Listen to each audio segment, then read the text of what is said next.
हत्या कर रहे हो तो तुम भगवान के भगत नहीं हो सकते। इसलिए संत जन कहते हैं कि तुम जहां जा रहे हो वहां कुआं है, संभल करके चलना, क्योंकि सामने खाई है। यदि ध्यान नहीं दोगे तो वो कुएं में गिर जाओगे और पता नहीं तुम्हारे जीवन का अंत हो जाएगा। इसलिए पहले से चेता देते हैं कि वो तुम पर ही लौटने वाला है, वो तुम पर ही लौटने वाला है। सम्राट अकबर, बीरबल और उसकी बेगम तीनों जा रहे थे, तो जा रहे थे तो अकबर को थोड़ा नटखटी सूझा, तो अकबर ने जो बीच में बीरबल था उसके कमर के पास चिकोटी काट लेता है। कौन काटता है? अकबर। सम्राट अकबर को थोड़ा नटखट सूझता है और जो बीरबल को थोड़ा से वो गुस्सा दिलाने के लिए उसके कमर के पास चिकोटी काट लेता है। अब वो बीरबल क्या करे, उनको तो दर्द हुआ, लेकिन सम्राट है, राजा है, अब उसको क्या कहे। तो वो उसकी जो बेगम थी, उसकी पत्नी थी, वो सामने जा रही थी, उसके चिकोटी काट लिया, उसकी चिकोटी काट देता है। तो उसको इतना गुस्सा आता है, उसकी बेगम को पलटती है और बीरबल को एक थप्पड़ लगाती है।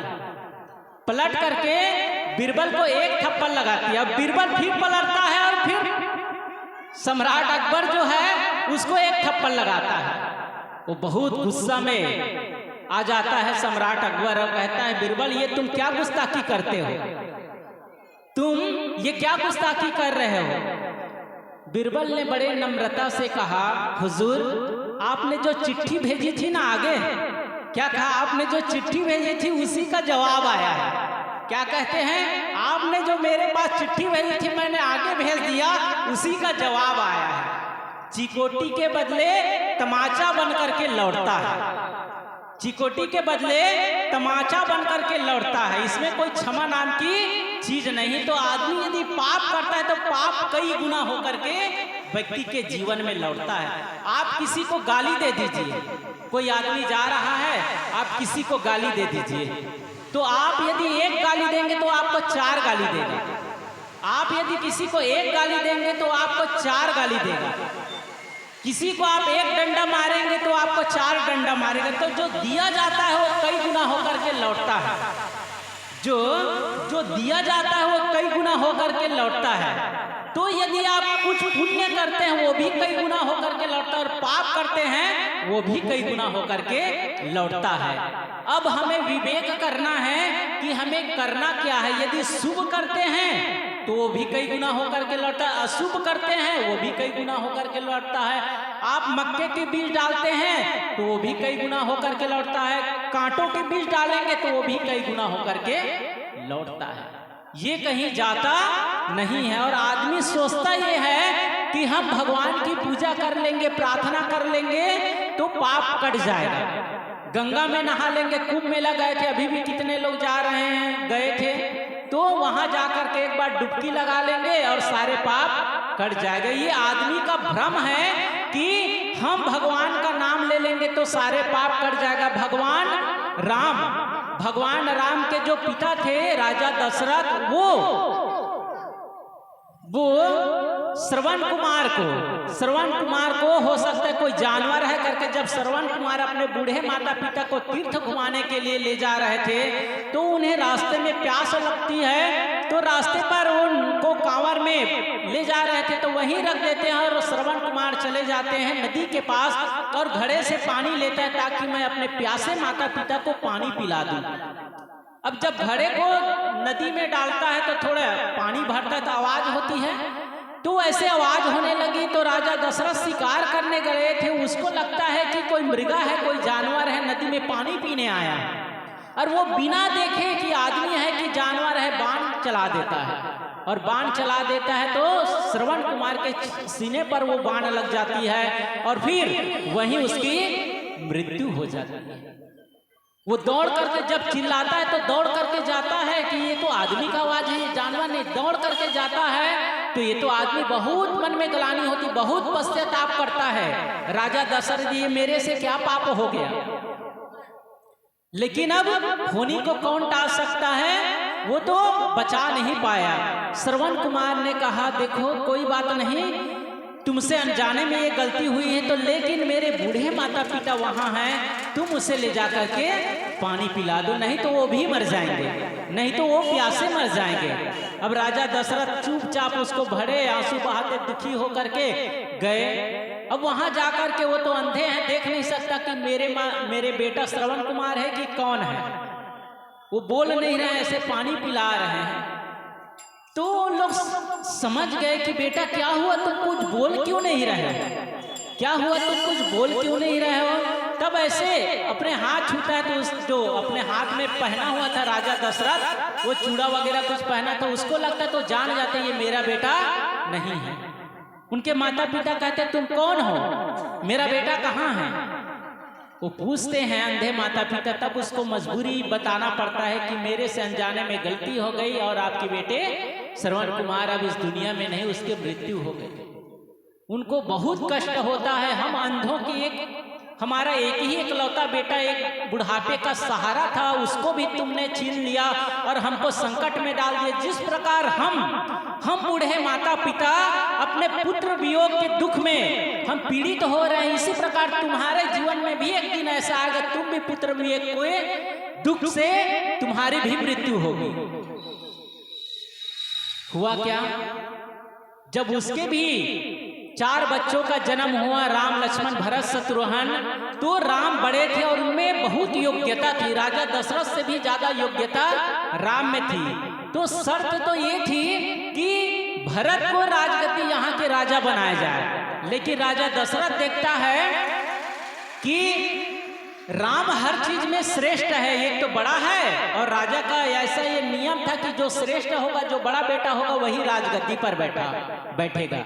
लेकिन वो शर्त पहले क्या कर चुके थे कि केकई के जो पिता थे उसको वो वचन दिए थे कि यदि आप केकई से ब्याह करना चाहते हैं, शादी करना चाहते हैं, तो इससे जो जन्म लेने वाले पुत्र है वही अयोध्या की राजगद्दी पर बैठेगा। तो शर्त तो ये थी, लेकिन योग्यता उसमें ज्यादा थी। तो बहुत सोच विचार करके अपने गुरुओं से राय मशविरा ले करके श्री राम को राजगद्दी देने के लिए तैयार हो गए। और उस समय वो भी नहीं है, भरत भी नहीं है और शत्रुघ्न भी नहीं है। आदमी कोई छोटा सा कोई काम करता है तो कितने दूर दूर के रिश्तेदारों को बुलाता है, छोटा सा कोई काम करता है, कोई बच्चे का जन्मदिन ही मनाता है, कोई अन्नप्राश करता है, कोई कुछ भी करता है तो दूर दूर से अपने रिश्ते नातों को बुलाता है। लेकिन राम का राज तिलक होने वाला है और राजा दशरथ अपने ही बेटा को वहां बुलाना नहीं चाहते हैं। कहते हैं कि राम तुम हर चीज में श्रेष्ठ हो, तुम बड़े हो, तुम गुणवान हो, तुम्हारा राज तिलक होना चाहिए। भरत तुम्हारा अन्यायु है, तुम्हारे पीछे पीछे चलता है, लेकिन साधु पुरुष का मन भी किसी कारणवश बदल सकता है, इसलिए जब तक भरत अपने ननिहाल में तब तक तुम्हारी राज तिलक हो जाना चाहिए। अब ऐसा कहते हैं, यदि भरत रहते तो सचमुच में वो वैसी घटना नहीं घटती जो उसको राम को इतने 14 बरस का वनवास जाना पड़ा। यदि भरत रहते तो वो तो समर्थन करते, लेकिन उनकी अनुपस्थिति में ऐसा हुआ कि उनको उनकी सौतेली माँ जो वचन मांगी थी, तो एक में तो भरत की राजगद्दी, दूसरे में राम के 14 वर्ष का वनवास मांग लेती। अब राम को इतना वो प्यार करता था और उन पर ही उसको बहुत मोह भी था राजा दशरथ को। अब अपने पुत्र को वन जाते 14 वर्ष के लिए वन जाते देख करके वो सह नहीं पाता है और उसके पुत्र वियोग में उसकी मृत्यु हो जाती है। मृत्यु होने से पहले वो घटना सभी रानियों को बताती है कि मैं ऐसा हुआ था, मुझे ये श्राप मिला है, मुझे ये श्राप मिला है, तो ये तो होनी विधाता की ये लिखी हुई है और ये नियम है, उसको कौन टाल सकता है। तो वही पुत्र वियोग में राजा दशरथ के 4 बेटे थे, लेकिन मृत्यु के समय एक भी बेटा पास में नहीं थे, क्योंकि उसको श्राप मिला था। तो भगवान राम जिसकी हम उपासना करते हैं, पूजा करते हैं, वो अपने पिता के दुख, अपने पिता पर जो अनहोनी होने वाली थी, जो पाप किया था, उसको नहीं टाल सके, तो फिर हम कौन होते हैं? हम कौन होते हैं कि हम पूजा करेंगे तो हमारे पाप कट जाएंगे। महापुरुषों की पूजा इसलिए की जाती है ताकि उसके जीवनी है, उसके जो जीवन है उसमें नम्रता है, उसमें लघुता है, उसमें मात्र पितृभक्ति है, उसमें भक्ति है, उसमें गुरु भक्ति है, उसमें मानवता की सेवा की भावना, उसमें अनेक गुण है, 12 गुण है उसमें। और भगवान श्री कृष्ण में 16 कलाएं हैं। तो इतने जो गुण हैं, हम किसी महापुरुष के, किसी भगवान जिसको हम मानते हैं उसकी पूजा करने से ये होता है कि हम उसकी पूजा करते करते उनके गुण हम में आने चाहिए, उनके गुण हम में आने चाहिए। मात्र इतना ही बात है कि उनका जैसा जीवन था, जिसके कारण आज संसार में उसकी पूजा होती है, उनके गुण को हम भी ले, हमारे अंदर भी एक भी गुण आ जाए तो हमारा जीवन भी बदलना शुरू हो जाएगा। लेकिन मैंने कहा कि जिस प्रकार विद्यार्थी विद्यालय जाता है तभी तक वो स्कूल ड्रेस को वो धारण किया रहता है, और जैसे ही विद्यालय से आता है स्कूल ड्रेस को निकाल देता है। जैसे पुलिस थाने में जाता है तब तक वो वर्दी पहना रहता है और घर में आता है तो वर्दी निकाल देता है। इसी प्रकार आदमी मंदिर में जाता है, मस्जिद में जाता है, गुरुद्वारे में जाता है, सत्संग में जाता है, तभी तक वो भक्त बना रहता है। और जैसे घर में बन जाता है तो उसका जीवन जो जैसा है, जो संस्कार पुरानी आदत है वही उसको खींच कर ले आता है। वही बाजार में जाता है, 2 पाव मांस लाता है, शराब खाने में जाता है, शराब लाता है और वही पीने लगता है। तो जीवन फिर बदलता नहीं, जीवन बदलता नहीं है। आदमी अपना ही शत्रु बन जाता है, अपना ही हमारे द्वारा किया हुआ पाप ही हमको दुख देने के लिए तैयार हो जाता है। जिस प्रकार लोहे से उत्पन्न जंग लोहे को ही नष्ट कर देता है, जिस प्रकार घून से, गेहूं से उत्पन्न घून